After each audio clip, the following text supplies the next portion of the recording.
नमस्कार दोस्तों, मैं विधान सनातनी आपके अपने चैनल पुनः उत्थान में आपका स्वागत करता हूं। आज हम बात करेंगे मानसिक शांति और सुकून की, जो कि आज के भागदौड़ भरी जिंदगी में बहुत जरूरी है। जीवन में अक्सर हम खुद को तनाव, चिंता और बेचैनी में घिरा हुआ पाते हैं।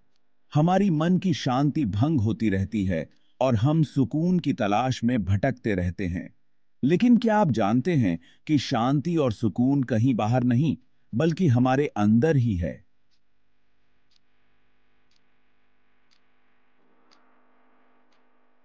यह जानने के लिए आइए एक कहानी सुनते हैं। एक समय की बात है। एक छोटे से गांव में एक बुद्धिमान साधु रहते थे। वह साधु अपने ज्ञान और शांति के लिए प्रसिद्ध थे। लोग दूर दूर से उनके पास आते थे, अपनी समस्याओं का समाधान पाने के लिए। एक दिन एक युवा व्यक्ति साधु के पास आया और बोला, गुरुजी, मैं बहुत परेशान हूं। मेरे मन में शांति नहीं है। कृपया मुझे मार्गदर्शन दें। साधु ने मुस्कुराते हुए कहा, बेटा, शांति और सुकून तुम्हारे अंदर ही है। इसे बाहर मत ढूंढो। साधु ने उसे ध्यान करने की सलाह दी और कहा, प्रकृति के साथ जुड़ो, अपने अंदर की आवाज सुनो। यही तुम्हारी शांति का स्रोत है। धीरे धीरे उस युवा ने साधु की बातों को समझा और अपने अंदर की शांति को महसूस किया। उसने जाना कि सुकून और शांति हमारे अंदर ही है, बस हमें उसे पहचानना है। दोस्तों, इस कहानी से हमें यह सीख मिलती है कि शांति और सुकून हमारे अंदर ही है। हमें बस उसे पहचानने और अपनाने की जरूरत है। तो चलिए, आज से ही हम अपने अंदर की शांति को पहचानने की कोशिश करें और एक सुकून भरी जिंदगी जिएं। अब हम फिर से जानेंगे दूसरी कहानी के माध्यम से कि मानसिक शांति क्या होती है। चलिए। एक बार एक आदमी था जो हमेशा दुखी और परेशान रहता था। वो अपनी परेशानियों के बारे में बार बार सोचकर खुद को और भी ज्यादा परेशान कर लेता था। एक दिन उसकी मुलाकात एक बौद्ध भिक्षु से हुई। भिक्षु ने उस आदमी की परेशानी समझी और उसे एक कहानी सुनाई। भिक्षु ने कहा, एक बार एक नाविक समुद्र में यात्रा कर रहा था। अचानक बहुत तेज तूफान आया और समुद्र में ऊंची ऊंची लहरें उठने लगीं। नाविक घबरा गया क्योंकि उसकी नाव उन लहरों में फंस गई थी। उसने खुद को बचाने की बहुत कोशिश की, लेकिन तूफान रुकने का नाम ही नहीं ले रहा था। वो हार मानने लगा और उसे अपनी मौत नजर आने लगी। तभी उसे अपने गुरु का दिया एक मंत्र याद आया। यह मंत्र उसे हर कठिनाई में मार्गदर्शन देता था, उसे शांति और संतुलन की ओर ले जाता था। उसने आंखें बंद की और गहरी सांस लेते हुए मंत्र का जाप करना शुरू कर दिया। हर सांस के साथ वह अपने भीतर की शांति को महसूस करने लगा। धीरे धीरे उसके मन की अशांति कम होने लगी और उसे एक नई ऊर्जा का अनुभव हुआ। धीरे धीरे तूफान शांत होने लगा और नाविक को समझ आया कि असली शांति उसके अंदर ही है। बाहरी दुनिया में चाहे कितनी भी उथल पुथल हो, अगर मन शांत है तो सब कुछ ठीक लगता है। यह समझ उसे एक नई दृष्टि और आत्मविश्वास प्रदान करती है। भिक्षु ने आगे कहा, हमारा मन भी उस समुद्र की तरह है, विशाल और गहरा। जब हम इसे शांत रखते हैं तो यह हमें जीवन की हर चुनौती का सामना करने की शक्ति देता है। और हमारे विचार उन लहरों की तरह हैं जो उसमें उठती हैं। कभी कभी ये लहरें बहुत ऊंची और भयंकर होती हैं, लेकिन अगर हम धैर्य और समझदारी से काम लें तो ये लहरें भी शांत हो जाती हैं।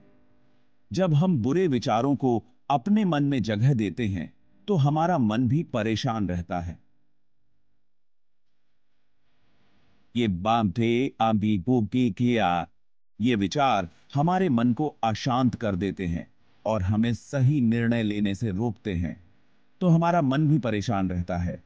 लेकिन अगर हम सकारात्मक विचारों को अपनाएं और अपने मन को शांत रखें, तो हम किसी भी परिस्थिति में शांति और संतुलन पा सकते हैं। यह हमारे जीवन को सरल और सुखद बनाता है। Section 5, the illusion of control.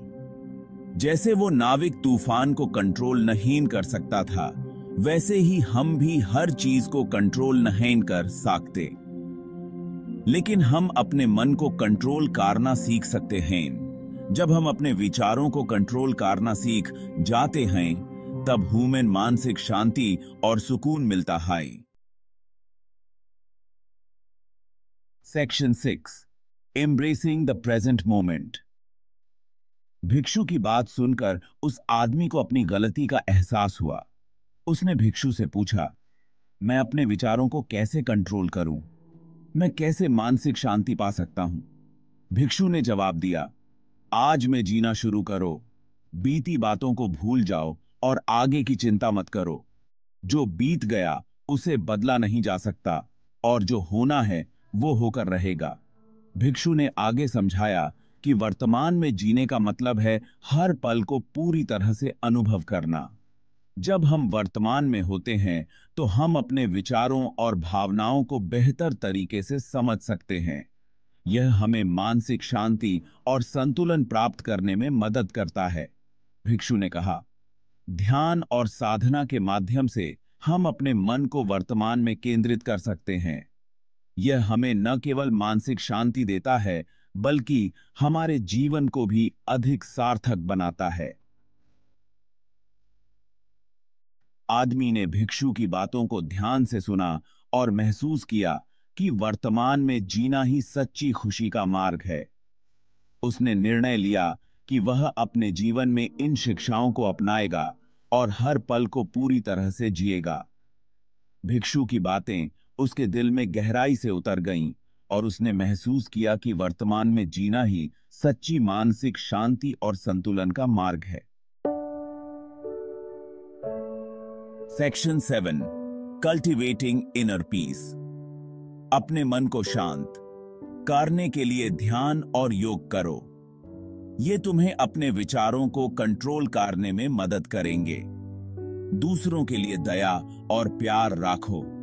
ये तुम्हारे मन को शांति और संतोष देगा। की दान की ये दान है। Section 8, finding stillness in the storm. आदमी ने ध्यान से भिक्षु की बातें सुनी और उन पर चलने का फैसला किया। धीरे धीरे उसने अपने विचारों को कंट्रोल करना सीख लिया और यूं से सच्ची मानसिक शांति मिली। यह कहानी हमें सिखाती है कि मानसिक शांति कोई मंजिल नहीं, बल्कि एक सफर है। यह सफर हमारे अपने मन से शुरू होता है। सेक्शन 9, द पाथ टू पुनः उत्थान।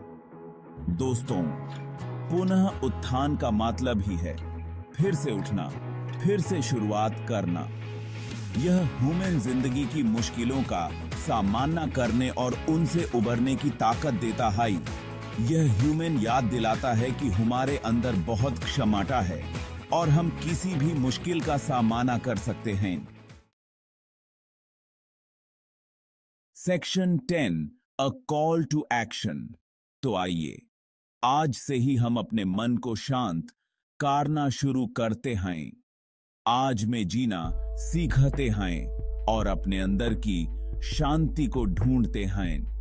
हम करेंगे पुनः उत्थान।